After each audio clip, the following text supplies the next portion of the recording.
હમણાં હોળી ધૂળેટી પર અનેક લોકો પગપાળા દ્વારિકા ગયા અને સૌરાષ્ટ્રમાં જ્યારે આ લોકો પહોંચ્યા ત્યારે ત્યાંનું જે સ્થાનિક મીડિયા હતું કે યુટ્યુબર્સ હતા, આ લોકો પદયાત્રીઓના સરસ મજાના ઇન્ટરવ્યૂઝ કરી રહ્યા હતા.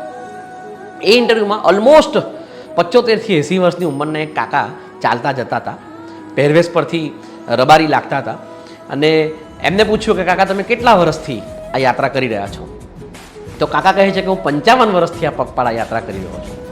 પછી કાકા એક બહુ સરસ મજાની વાત કરે છે કે મારે અને દ્વારિકાવાળાને બહુ ભળતું નથી, અમારે બહુ છેટું છે. એટલે પેલી યુટ્યુબર એમ પૂછે છે કે કેમ એવું? તો કે 55 વર્ષથી આવું છું પણ હામો કોક જવાબ નથી દેતો. હવે આ એક સરસ મજાની વાત છે કે 55 વર્ષથી દ્વારિકાધીશ કાકાના મુજબ, કાકાના કહ્યા મુજબ એમને જવાબ નથી આપતો, પરંતુ કાકા 55 વર્ષથી અવિરતપણે દ્વારિકાધીશ પાસે જાય છે. કાકા જ એક સરસ મજાની વાત કરે છે કે મારે તો એમની સાથે અબોલા છે, પણ અબોલા છે છતાં પણ કાકા ત્યાં જાય છે. કેમ?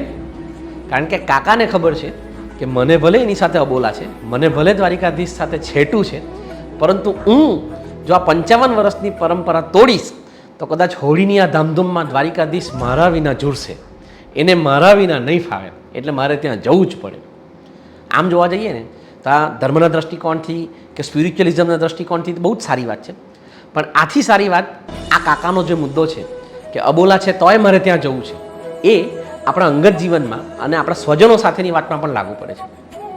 ઈશ્વર તો ઠીક, ઘણી બધી વખત આપણે જેની નજીકના લોકો છે આપણી, એ લોકો સાથે અબોલા થાય તો આપણે અબોલાને એટલું બધું મહત્ત્વ આપીએ છીએ કે આપણે એમને પ્રેમ કરવાનું, એમની કેર કરવાનું ચૂકી જતા હોઈએ છીએ. આપણે આ કાકા પાસે શીખવાનું છે કે અબોલા અબોલાની જગ્યાએ છે, પ્રેમ પ્રેમની જગ્યાએ છે, અને આપણે જો સંતુષ્ટ રહેવું હશે, આપણે જો સુખી રહેવું હશે અને આપણે પેમ્પર્ડ રહેવું હશે તો આપણે અબોલાને અબોલાની જગ્યાએ પ્રેમ કરતા રહેવું પડશે.